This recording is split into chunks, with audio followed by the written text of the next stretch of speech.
Thanks very much for the Global Action on Poverty team. Firstly, inviting me to talk on this. It's really nice to have been a change maker myself, and I've utilised the coaching sessions over the last 6 months. So then to be able to have the opportunity to give back is sort of really nice. So I'll introduce myself. I'm Jonathan, the co-founder and CEO of ThinAir, and as mentioned, we're creating a new source of water out of the air. So we formed as a company with to address one of the three major problems that humanity faces, and those three problems are really sort of energy, food, and access to clean drinking water. And the reason being is that 844 million people currently lack access to clean water worldwide, and by 2025, sort of 44% of the world's population will face water shortages as well. So in particular, there's a huge discrepancy within the Middle East and the North Africa region as well. So that's one of our sort of initial markets which we're looking to explore, where you have sort of 7% of the world's population in this region, yet they only have access to 1.5% of the world's fresh water. And this is all due to a number of factors, such as climate change, which is increasing, and also the global population. As we know, it's been rapidly on the resources of energy, food, and so crisis, the large industrial processes, which and obviously certain regions of India as well, potentially you have the groundwater or the rainwater that falls, but then if it becomes contaminated, then there's all the additional steps that you have to put in to try and make it drinkable. So there's many different ways that the water crisis can be sort of solved or worked to mitigate against, and hopefully we're just one of those solutions that is providing the answer. So if we look at this, you've got water, the crisis, obviously it's a global crisis, so it stretches all the way from sort of Somalia to Colombia, and all different places, including sort of more developed communities as well. So there's plenty to be done, and there's a global effort, and it's now obviously becoming more and more aware. People are becoming more aware of the situation. So you've got many different startups looking to try and take action on this, which is really great. It's great to have that sort of community of people who are looking to try and make a positive difference.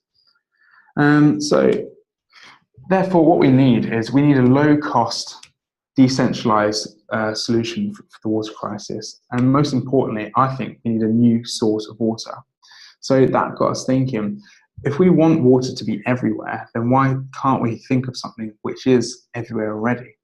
And for us, that's the air. So the air contains a staggering 140 quadrillion litres of water.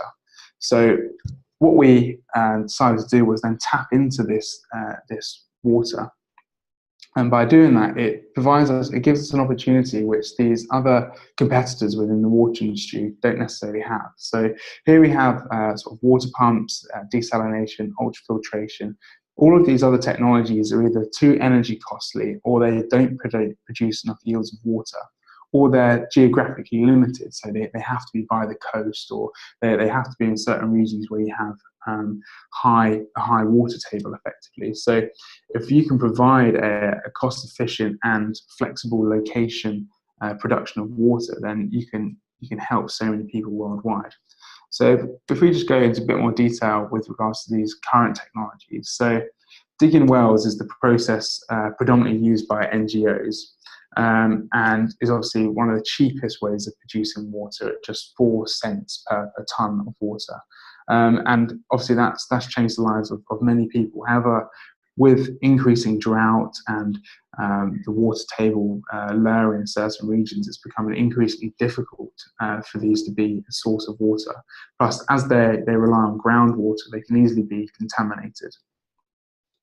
So desalination, which is one of the sort of widely employed tactics in the Middle East for converting salty water into clean drinking water, has actually caused the salinity of the Gulf to increase by about 2%.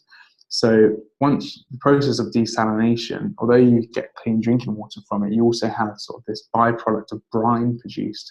And they've been pumping this brine back into the ocean, and it's caused the sea temperature to increase by about 2%. And obviously that's had a huge impact on sort of the marine ecosystem within that region. So as well as obviously all the carbon dioxide that these large desalination plants sort of pump out every year. So there's definitely a cleaner method of desalination that could be produced. And then ultrafiltration. So here you've got a photo of Life Straw. So Life Straw is this brilliant technology where you can really, it's got the sort of the carbon filters where you can famously sort of put it into dirty water, and on the other side you get clean drinking water from it. So ultrafiltration, it's quite an expensive process, and the sad thing is it's not quite large scale, so you require a lot of filters and you have to continuously replace these filters, as well as sometimes these impurities remain. So if there can be a way to produce water where it's naturally clean and without pesticides and without sort of large contaminants, then ideally that would be the best way to go.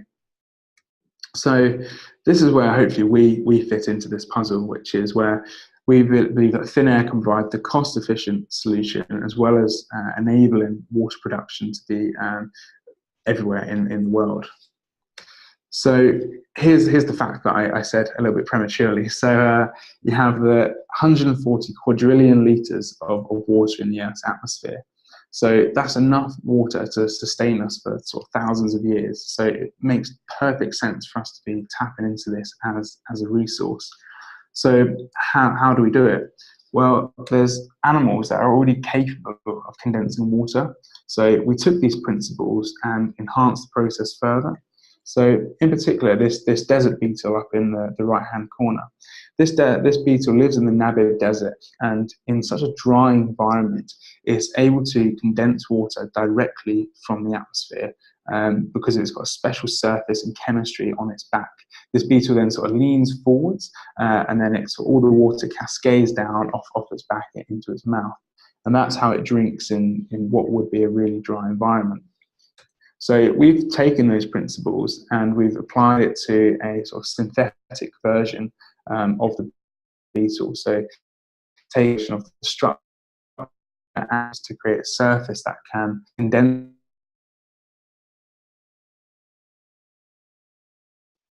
So we've been able to achieve our proof of concept, which was this cellulose composite membrane, which could then be applied to other surfaces. And as the diagram on the right shows, you have the water vapor in the air. We then capture it, and then you can provide clean drinking water from that.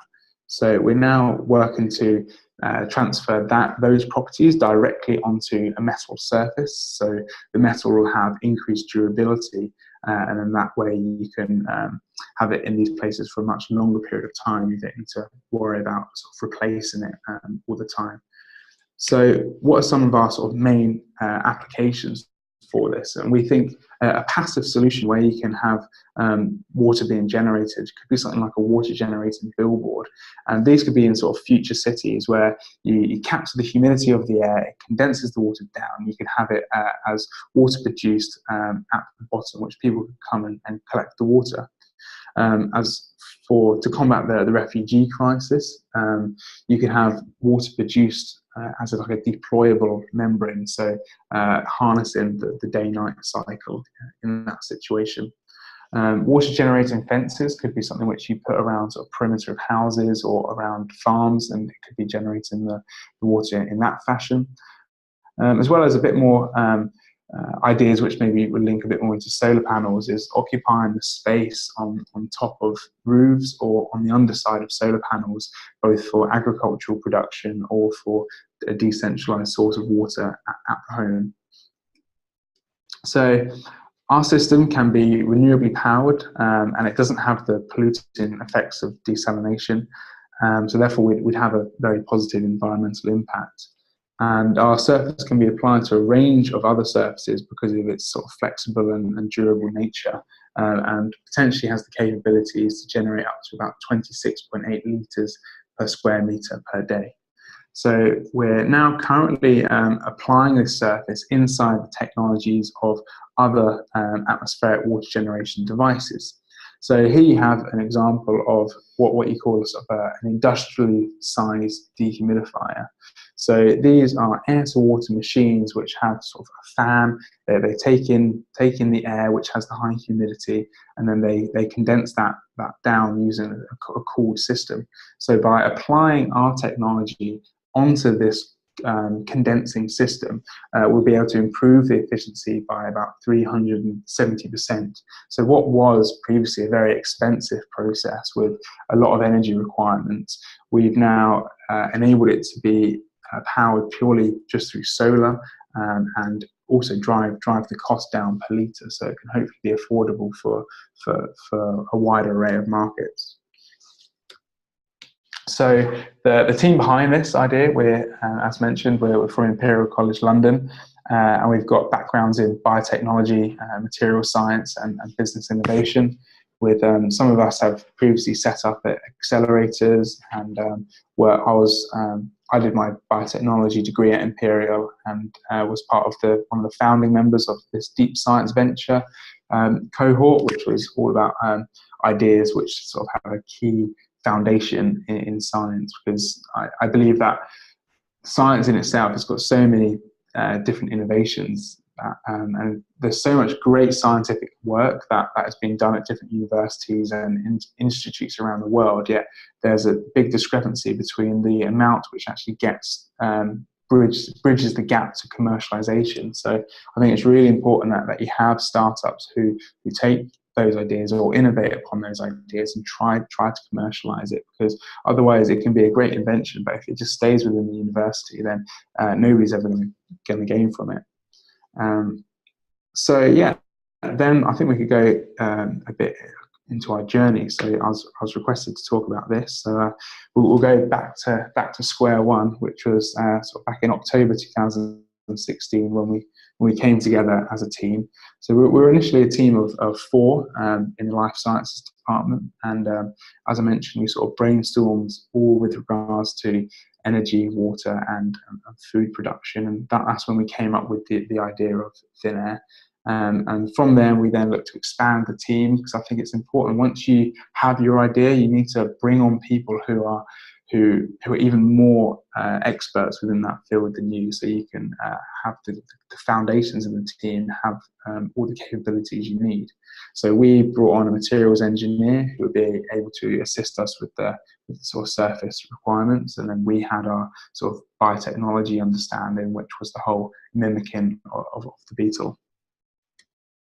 So by January 2017, we'd entered the Imperial Venture Catalyst Challenge. So we're very lucky that Imperial's got a great sort of startup and entrepreneurial culture. So by entering this competition, it helped us develop our business plan and our sort of route to market and identify our competitors.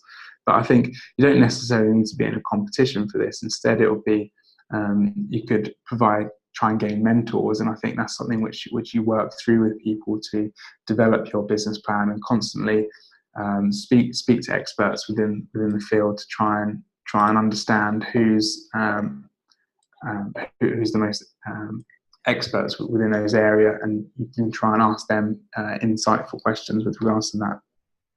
And then by March we were lucky enough to actually become runner-up within that competition. So from there, that sort of gave us the platform to then begin our research within the labs at Imperial under the supervision of Patrick Jones.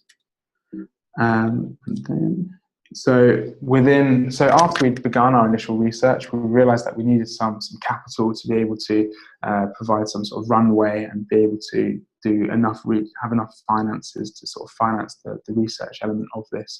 So we looked at joining other competitions in and around the London area, and I'd definitely recommend being part of competitions with regards to startups, because one, it increases your exposure, but two, the network that you build can be so valuable. So by entering the Imperial Business School's Ideas to Impact Challenge, that was hosted by the Gandhi Centre at Imperial, and also the Global Action on Poverty were one of the sponsors for it.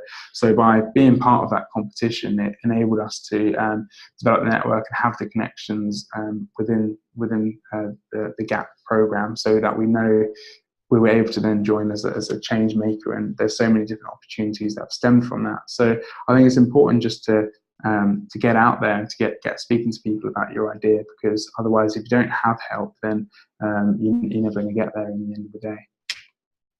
So by July, we'd secured our first EU grant and hired our first intern as well, because it's all about trying to develop this as fast as possible. And then by August, we'd sort of completed our first proof of concept, which was, as was previously shown, this sort of membrane which could be adhered to different surfaces to accelerate that water condensation. By September and October, we had the opportunity and the privilege to go to Hello Tomorrow, which was a big conference over in Paris, where you have sort of top 500 startups all go and find out about the pioneering technologies which are going to provide the innovations for the future. So we were part of that, and then that's when I also began the mentoring leadership program.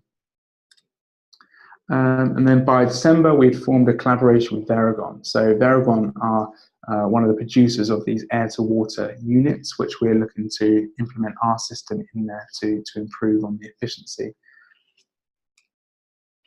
And then in March, it was recently announced that this collaboration had got into the global final 5 of the X Prize competition. So that's really what our main focus is now, is developing our technology so it's ready over the summer for this demonstration. And it's all about the requirements of generating as much water as you can per day. So I think the requirement is about 2,000 litres of water, all sustainably powered, and it needs to be able to be about 2 cents per litre. So it's quite high requirements, but I think it's definitely within our capabilities to improve the efficiency that far and bring the cost down, so it's as applicable to as many people as possible. And yeah, so that sort of brings us on to what we're doing now. And then we're also sort of forming relationships with NGOs who are going to be pivotal for us implementing our technology out in the environment. And here you've got a photo of our sort of snazzy new labs over at Imperial for the development as well. So yeah, as I mentioned, you really need to surround yourself with sort of expertise and people who can help you along the way. So we wouldn't have got where we are if it wasn't for our advisory board. And that sort of ties in with what Matt was saying in terms of everybody needs sort of key mentors. So Patrick Jones was pivotal to us to begin with, because he gave us that initial support and provided the lab space for our sort of research and development, as well as Dr. Angioletti Berti, who helped with our sort of computational models, which sort of showed that the thermodynamics of it and where to improve the structure and things like that were all feasible. And then we've got Ben Kirk, who's an MBA at Imperial College. And so he's helping us with our sort of business development side of things, as well as because there's sort of quite a bit of innovation, and obviously you don't want to get the legal side of things wrong. We've got Vicky Clark on board, who's in charge of our sort of legal advisory team. So here's a bit more about our business model. So we have the surface that we've developed, so now we're looking to, as I mentioned, integrate it within these units which can condense water. So here's an example of something which we look to produce, and this would be sustainably powered, produce about 6,000 litres per day, and obviously at that price of about 2 cents per litre. And then we believe that we can also develop these passive technologies that I spoke about. So that'll be sort of a second iteration of our designs, but something like a water generating billboard would be a fantastic thing to achieve. So some of the collaborations, I think it's important to have collaborations if you're a startup, because firstly you need to sort of prove the technology, prove it's feasible, and sometimes having that bigger company sort of support you and carry you through, it can be really sort of helpful for your development. So that's where we've got Veragon, but also Airponics. So Airponics are a company who produce greenhouses which the plants are grown without the need of soil. So it's all called an aeroponic environment, where you have the plants and their roots are exposed, and they provide a fog technology to these roots, and that's how the plants grow in this environment. So where we fit in is we can recycle that fog that is applied to the plant, so you could get a constantly sort of recycled system. And then later on in the year, we've got a partnership with one of the largest farms dairy farms in Zimbabwe for the production of a device which is sort of cheap enough to be able to provide water for the cows within that environment. So I think really it's a case of demonstrating all the different aspects and the different cost brackets as well. So if we can reduce the cost down as much as possible, it can have as big an impact as possible. So transforming the lives of 10 million people. So this is something which we want to be able to do by about 2025. We think some of the key ways of doing this would be integrating our technology within schools. So if we're in the schools, we could therefore be producing water directly for those school children. But then you could have the idea is to make that in itself a business model. So if we can provide an excess amount of water produced, then that school could then be selling water to the surrounding communities, therefore enabling it to drive down the price of water within the community as well. So water becomes more accessible to everybody, but most importantly, enabling these children to get an education, because they no longer need to be walking for miles to go collect the water in the morning, and instead can be sort of empowering themselves by learning in the classroom. So I think this is just a little summary slide of what we've done so far. So I think eight competitions, a couple of grants along the way, and now it's really sort of focused on the X Prize and then later demonstrations in Zimbabwe and also India, because India will be sort of a prime market for us as well. And yeah, so one of the interesting facts is the X Prize is sponsored by Tata. So that would be a great way for us to hopefully transition into the Indian market as well, if we were to be successful within that competition. And then later on in the year, it'll be a case of getting some more financial revenue, so we can rapidly scale our technology and integrate it into the market as fast as possible. So yeah, if people are interested and sort of want to follow us on our journey, then it's all on the X Prize website, and you can follow us on Twitter or Facebook at the ThinAir Water logo. And yeah, so I'll be more than happy to answer any questions.